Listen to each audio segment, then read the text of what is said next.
Hey everyone, welcome. It is Thursday, January 19th, and this is the weekly briefing. I'm going to stop sharing my screen and I'm going to do something very different today because Jason and I just finished the weekly briefing, actually, didn't we, Jay? We sure did. It was and great. It was good. You should have, anybody that missed it, they missed a good one, I think. The thing is we didn't record the first 5 or 10 minutes of it. So we thought we'd redo this intro for you if you're watching the recording. And that way we can pick it up where we started the recording. So again, welcome. Today's a little bit of a unique recording because it's not Joel, it's Jason. At least I have someone with a J name. So that's good. Yeah. Jason's a fellow RevThinker with me. As a matter of fact, Jason, you're RevThinker, I don't know, alpha. I don't even know what it is. The very first. Number one, RevThinker, number, I don't know, whatever it is. Really are. Those of you people might not know how far back we go, but you truly are the first person I met when it came to RevThink because you were my bank manager. And I remember going into the branch and saying, how's this work? And I think you even told me how to go to the Secretary of State and create the business license so I could start my checking account there. Yeah, that was a very long time ago in a galaxy far, far away. That's for sure. Well, I think I owe you a lot for the time that you put in over the years. It's been. Well, it was funny when you came in and you opened that account. And I remember thinking at the time, like, what is this guy doing? Like, what is this? What is this company, and how's he going to make money? That's a good question. We should still ask today. No, clearly, I remember seeing you on the street. We live in a small town and go to church or whatever, and you always remember my name, the details of the information. And I was always so impressed at how detailed you were. So when starting to build RevThink, I thought, I need someone like that on my team. Yeah. And that's really how we got started. And our beginnings with clients together was building the systems and routines we talk about a lot today. So you don't only just know them, you were there day one when we were building out those spreadsheets. A lot of fun to invent those things and in a way be in a room with an owner who was trying to solve a problem and we were trying to invent solutions and inventing things that were born out of the experience that you had at Trailer Park and Imaginary Forces and going, all right, we need something like a roll-up, or we need something that forecasts our money and time and come up with a cash flow, things like that. Yeah. So I'll say this, let's start off the conversation with that thought too. On the journey that you've been with me, we've seen a lot of companies grow, very literally grow 10 times easily, multiple companies over the last almost 2 decades now, decade and a half. We've been watching companies grow and the transitions that they take. As a matter of fact, the companies I was at beforehand, as you mentioned, Imaginary Forces, there's 20 of us when we got started. I jumped into operations and then I went from 20 to 200 people at Imaginary Forces. When I left them, I went to you and Company. We went from 10 to 110, and then Trailer Park was the biggest, 40 to 400 people. And these transitions were something I was so curious about because the opportunities for companies grow, there's these thresholds they had to get past. And I realized, people need outside coaching to know what it takes to get from one season of their firm to another season of the firm. Yeah. And how to push past, it's not actual resistance, but it feels like there's this level of resistance that you hit that you just go like, how do I solve these problems on a larger scale? And when you don't know, but they seem like they're different problems. In reality, they're not. They're the same problem. You're just bringing more people in. And if you have the right discipline and you've started with the right solution, that solution or routine scales with you. Yeah, it's often the speed at which it's coming. Scale often brings up how frequently you have to touch something. And if you haven't really mastered it to begin with, then the speed at which it's coming to you, you didn't know what decisions to make to begin with, and you're guessing. Right. A lot of companies grow using outside resources, but they often hire in, and then you get these personalities that you have to kind of match responsibility and needs inside of that machine too. So the principles that we base our system on at RevThink that we've developed and found over the years, this idea of the 7 ingredients. And the 7 ingredients are really the 7 areas of business and we use the term master. You have to master these ingredients. What we mean by that isn't you have to do them all. You just have to understand what the function, the operations of each of those ingredients are. So as you master the ingredient, the people that run that ingredient can run it without you, and that becomes self-managed. Right. With the goal being a self-managed firm, all 7 ingredients being able to be managed separately. So that each of those items, those ingredients that we're talking about, have really systems and routines built into them, don't they? That's the basic elements. Basic systems, routine, and resources, I guess, might be the same elements in each of those ingredients. And that's the basic genius behind what we've been able to do for companies and how we've helped them scale from 500,000 to 5 million to 10 million to 15 to 20, is like leveraging systems and routines to push past those. I just think of them as ceilings in a way that they feel like these barriers to, pushing in from again, we would usually say 1 to 2 million, 2 to 4, 4 to 8, and then beyond. Yeah, we actually kicked off this idea because Joel asked his confab group yesterday, what if overnight you grew 10 times? What would you have to learn or do?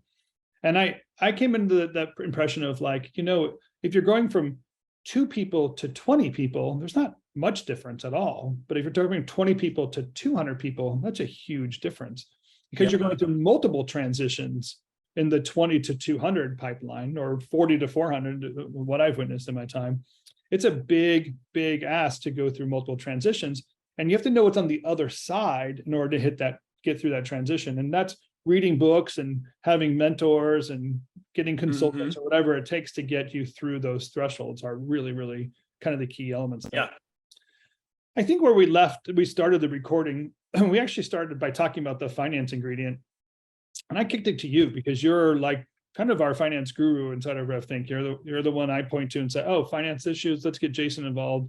I'll help build the systems and routines. Then we'll get Jason in here to help guide and manage those. When we talk about the finance ingredient specifically, let's talk about like what it takes inside the finance ingredient. And then we'll talk about production ingredient and the sales ingredient in the rest of our recording. Yeah.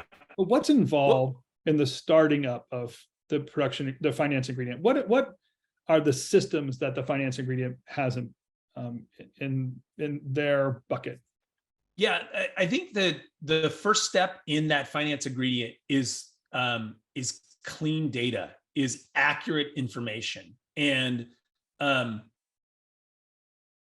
I guess, I've started with companies that have worked with, have done their own sort of bookkeeping on, in Excel or something along those lines, or done QuickBooks.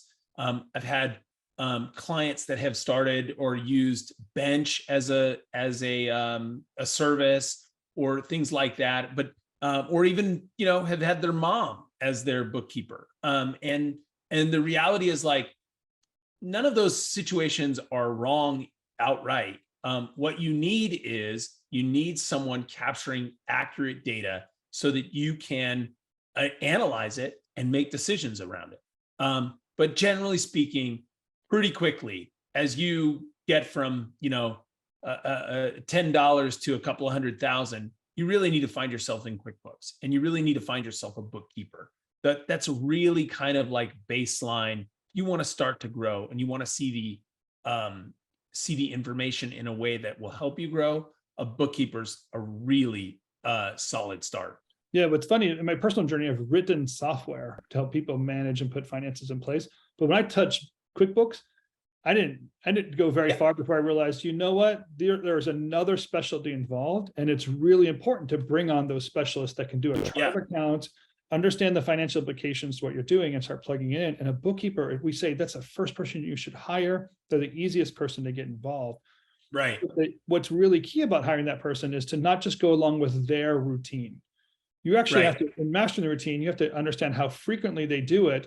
And you have to be making decisions with them so that understand what reports they're going to give you. So something like our systems that we have in place, which I think the rest of the recording picks it up from here.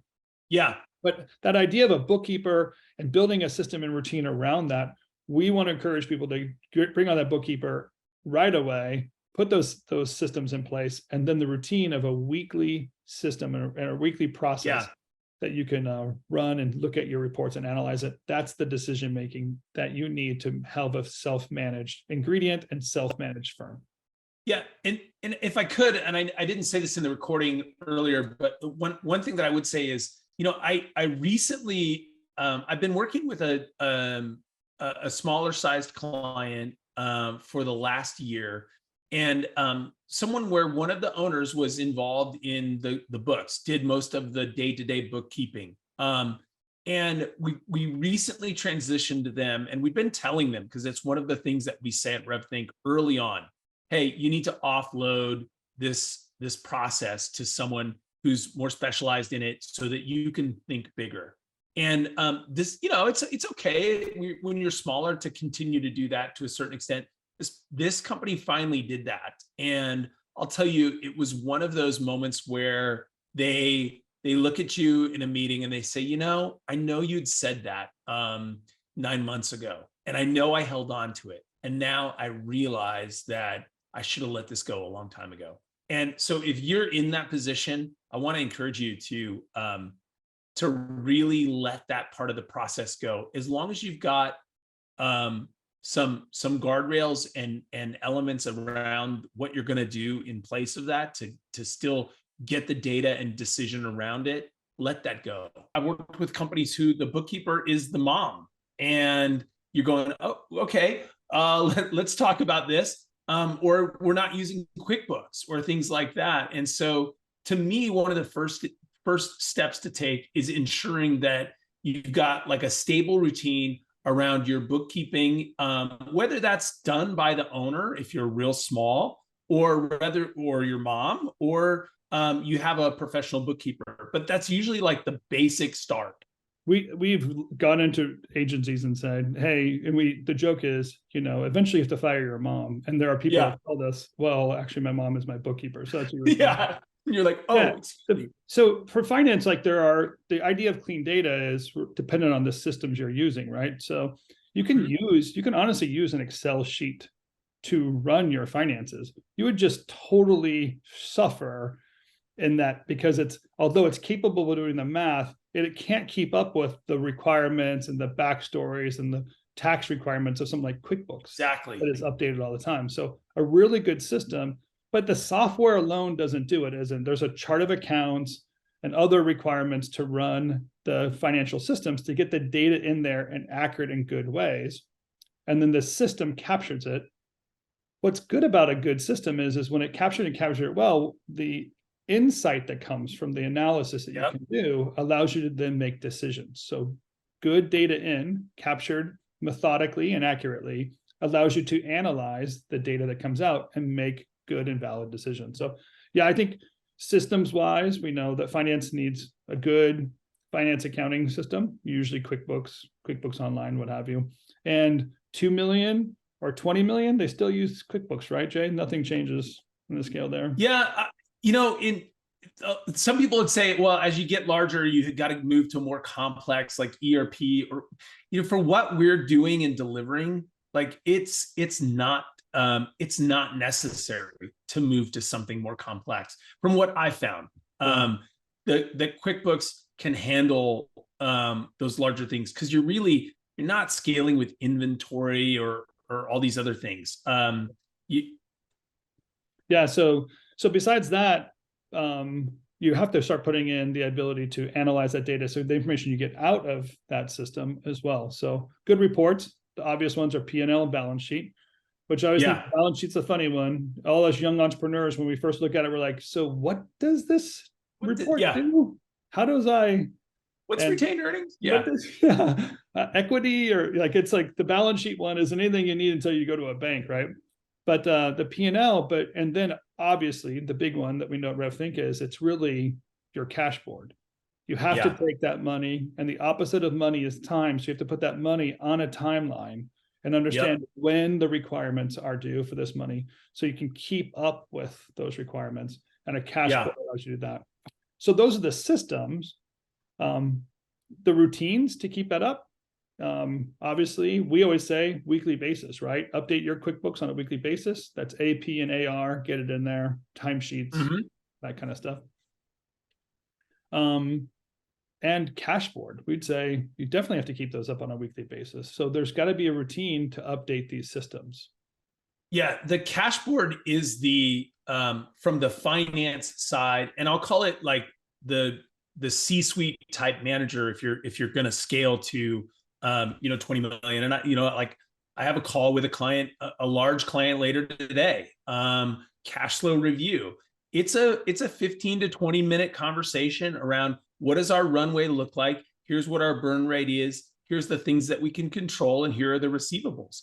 And so that kind of routine, when established at 1 million, 2 million, those kinds of things, really scales nicely to 10 million, 15 and 20. Because the routine is the same. It's just a matter of who's in the meeting and who's doing the work to put that cash flow together. Do you have a outsourced bookkeeper, or do you have an in-sourced finance team or an in-house finance team?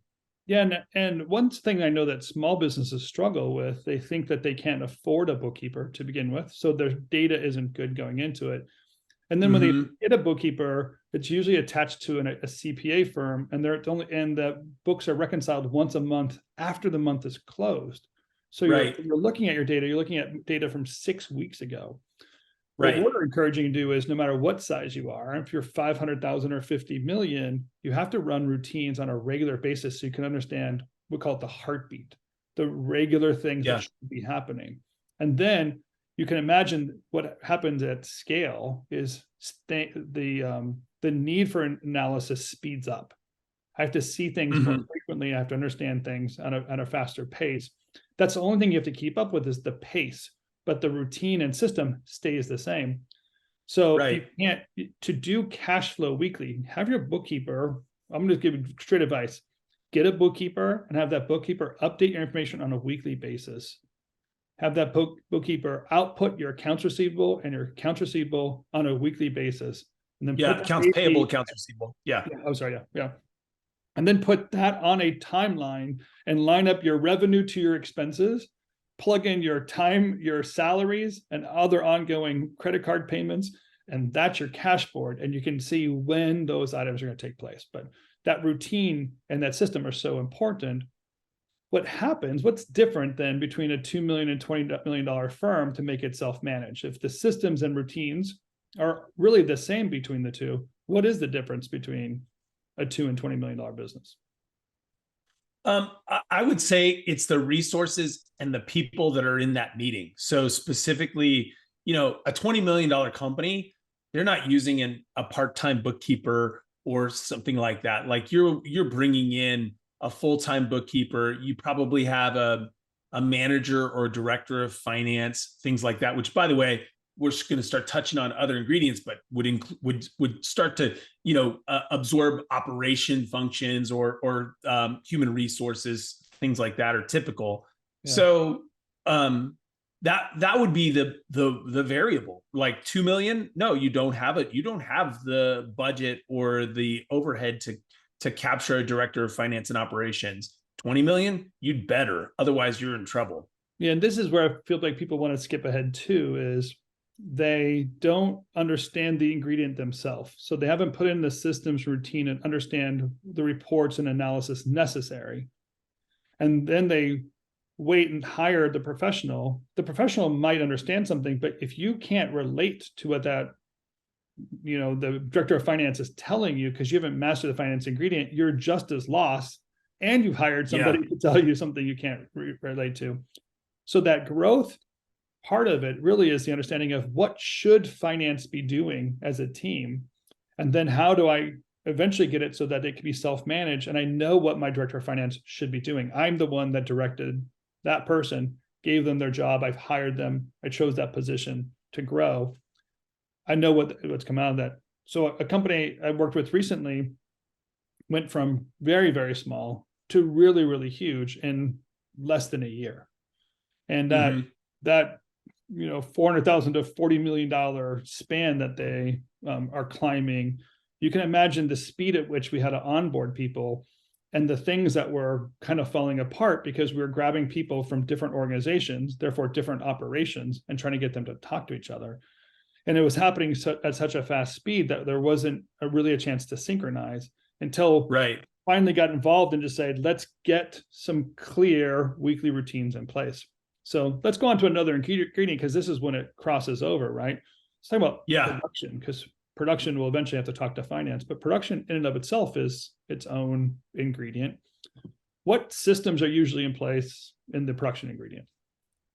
Well, again, what we're really talking about is needs, resources, and solutions. That translates to people, time, and deliverables. And what you need is something that helps you manage the resources, their time, and therefore money, by the way, and then against a calendar. The roll-up that we use is something that it's interesting how like I've gone through many iterations of onboarding with new clients, or even just talking with potential clients around what a roll-up routine looks like. And invariably you get this kind of like, oh, wow, that's exactly, I can visualize my projects and then my project's financial health. Because remember, what we do is we deliver projects. And if our projects aren't financially healthy, then our studio's not financially healthy. I mean, it's a no-brainer. So the roll-up is really like the starting point to see like, how healthy is my studio? And there's some ingredients into the roll-up, like the splits, for sure, different ways to capture time or to forecast projects. But the routine is really the same, or it should be, if you're going to be successful on it. Yeah. So people don't think we're speaking code and we just throw out a word roll-up. They might not know what that is if they haven't seen us and the systems we're doing. I agree that some of the things that we definitely need to have in place for production, the elements we need to have in place is something to capture the time and resources, right? The easiest thing you have as a small business is a calendar. It's just a calendar. Maybe it's a whiteboard with people's names on it, but you're simply assigning people and time together. And then you actualize that people and time against a budget. So budgets, calendars, and then resource tools, some sort of resource management. Again, a spreadsheet works, or some big heavy piece of software. It's people's names and their rates is what we need to capture in the resource tool. Those three things come together. And when you're working with your budgets and your calendar and your resources, to have a regular weekly meeting with the team and synchronize those. Yeah. We have a tool called the production roll-up, which really rolls up every project. So you can make one clear report. Again, what we're looking for is clear data analysis so you can make decisions. So a very clear roll-up report, line by line of the projects. You can see how the projects are doing creatively. You can discuss how the relationship's going with the client, and you can see how the project's doing financially. And using that as an agenda for a weekly meeting, it requires your production team to synchronize at least once a week. So we say, update the roll-up, get your budget and actuals all in there, collect the timesheets, approve them, get the invoices from the finance team into your budget. Let's see your budget and actuals, and then let's have a weekly meeting on Wednesday and look at those line by line and discuss how we're doing as a company for production. And that system and routine, it scales, doesn't it? This is, as you said, it's like the magic bullet. Like, I don't care if you're 100,000 and 100 million, that routine is really a key to that self-managed ingredient. Yeah, and I would say there's a couple of parts of that routine that are, I wouldn't call them tricky at all, but like maybe deceptive in that, and I've even fallen into this trap from time to time. I have one client that's on the larger side, 15 to 20 million. And, we'll go through the roll-up call on a weekly basis. They might be running anywhere from 15 to 30 projects, sometimes more. And it feels boring and mundane. And you're like, is this really necessary? Hey, is this up to date? How's the delivery date for this project? This looks like so and so and such and such. But the reality is like, and in that studio's case, like they meet a few times a week to discuss production. So it's not just the one time that I'm in that meeting with them, but invariably you find opportunities to discuss projects that are off track, clients that are creating challenges, or creative that's creating a challenge. Because I like to, that roll-up meeting is about the 3 C's: the client, the creative, and the cash. How are those 3 elements of the project doing? And it's just, it's deceptive how, again, the tendency is like, this is mundane. This is, But mundane's is a this really blessing, isn't it? valuable? Imagine if it wasn't mundane. It means you're in crisis. And the idea is that's to right. be proactive, avoid the crisis. So that proactive nature of let's get together and discuss it, the idea of it being mundane can be a possibility. And it's one thing we often encourage too is as early as possible, you as the owner, get out of the way of that meeting. If it's a production meeting, the production team runs the meeting and you're listening. This is their chance to talk to you. Hey, here's how we're doing on the projects that you're the creative director of. You should probably understand the impact of all the decisions you're making across production to decide, is this what you want to do? Do you really want to do these many projects that are off budget right now?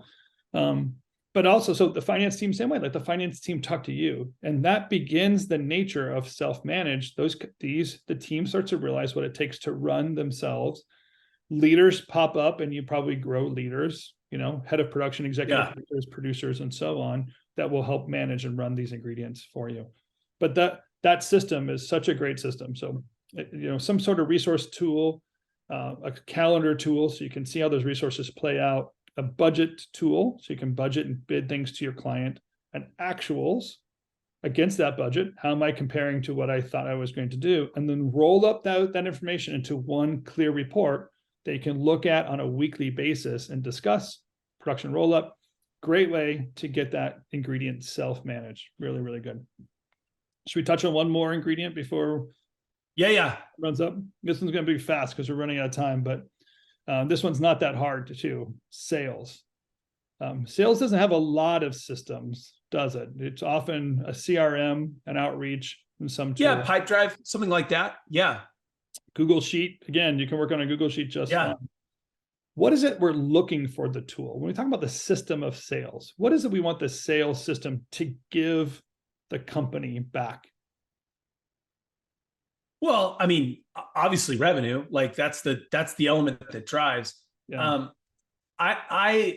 Joel obviously plays in the sales sandbox a lot more than I do, but the thing I love to, the element of a routine, if you will, that I love to see in sales is focusing on the things that a salesperson can control.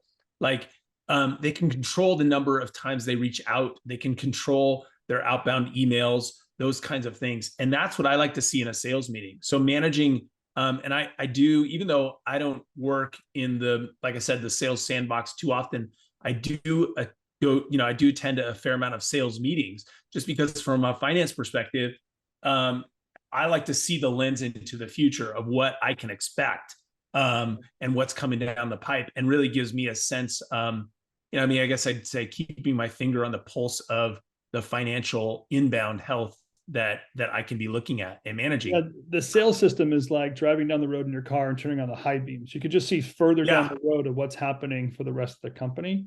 A really good sales system is like a GPS. It can even tell you where to go. We'll say this, this sounds counterintuitive, but the reality of sales is to qualify the leads. You want to have a sense, does the salesperson have a sense of, is this a good project or not? Is it meeting our revenue goals? Does the client respect us? So the system you're looking at should have 2 natures to it. One, revenue, absolutely. I need to understand what we're hearing. Is it quiet? What's going on? But also the relationship. What are people saying about us? How can that influence us? Because you can have other ingredients like marketing and so on that will help influence sales. You have to have that feedback loop. But the sales team has to be trusted, and you have to trust the sales team. And a really good Mhm. system allows you to do that conversion. Tell me what's on your mind. Let's get what's out of your mind onto something, again, that I can look at, I can analyze and make decisions. And this is a key part, with you. I want to work Right. with my sales team to understand what's going on. I will pitch for you so we win that project. I will say yes to things to work out a sales strategy, but I have to be on the same page as you. How do I understand what's coming in sales so I can do that analysis, make that decision, and work it with you? And here's the really cool thing about operations. If I have finance ingredients in place and running, and I have my production ingredients in place and running, and I have my sales ingredients in place and running, now I could take these cogs and I could attach them together. And now I have an entire ecosystem of sales, Right. finance, financial projections, sales getting leads to producers so that they can bid and run projects, producers taking information and projecting profits on that information for finance, finance getting accounts receivable and accounts payable for information from producers sooner than later. So these machines are not all separate, but we actually put them together in a total ingredient called operations. And that's how this big machine is going to run. And if you're a business manager, that's the machine you own. I mean, a business owner, that's the machine that you own. That is your asset. Each of these ingredients running successfully and then putting them together to run as a whole picture, that's the total asset of your business. If someone were to acquire you or talk to you, be your business partner, invest, even just your ability to sustain your business for as long as you want to be in this industry, that machine running clearly and smoothly, you put oil in those cogs through operations and keep it running, that's your total asset. So that's why we focus on these key elements so much and make it so important. Is we often get down to the nitty gritty at RevThink of, let's just talk about a cash board. But the big picture is, how can you make a self-managed firm? So that's from 2 to 20. This is what's happening, right? We've been in and out of all the places. I love it. Any last words, Jay? We kind of talked to the half-hour mark, but no, the only last word that I'd say is, like, no matter how small it seems or how mundane it is, the routine of, like, touching base, and I'm talking quick, 15-minute tops type meetings of around sales, 15-minute cash board or cash flow, and a 15-minute production, like those three things. And again, they often seem mundane, or like you're not really digging into new territory. That's good, generally speaking. But when you have that exercise and that routine, again, when you're consistently knocking out 5 and 10K runs, when the marathon, either opportunity or challenge hits you, it's not as big of a lift. Absolutely. And we'll say this, like, you can keep it simple. Really, a lot of this work keeps you proactive and reduces your workload, doesn't increase your workload. So our encouragement is understand what these are, implement them. And if you don't have these tools, if you don't have a roll-up, you don't have a cash board, please reach out to us. We have copies of them. We call them Cash Board Lite. You can have a version of it.